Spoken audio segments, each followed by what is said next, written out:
Good morning. My name is Jim Lawhon, Operations Officer here at the Florida State Watch Office, and this is the Florida State Watch Office Daily Situation Report for Monday, April 6, 2009.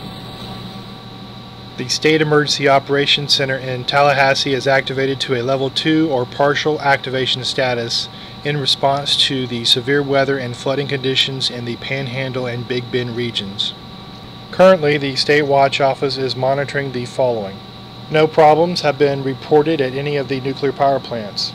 All reactors are operational except for St. Lucie Unit 2 and Turkey Point Unit 3, which are both offline for maintenance. Currently, the State Watch Office is monitoring the following. No major power outages have been reported. All airports are open and at normal operation. All seaports are open and functioning normally. All major highways in the state are open and any lane closures should be open by noon today. No public health advisories have been issued for the state. There have been no confirmed or suspected attacks on major computer networks. No known border security or migrant issues have been reported in the past 24 hours. And now, the weather brief. A strong cold front over the Florida Big Bend this morning will continue to push east today with limited shower activity associated with it. Only scattered showers and perhaps an isolated thunderstorm will be possible across portions of the Florida peninsula.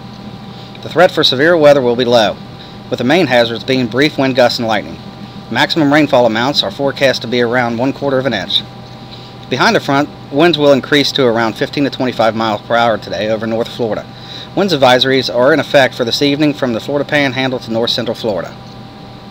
Temperatures in the 70s during the morning will fall into the 60s by the afternoon and 30s overnight across northern sections of the state.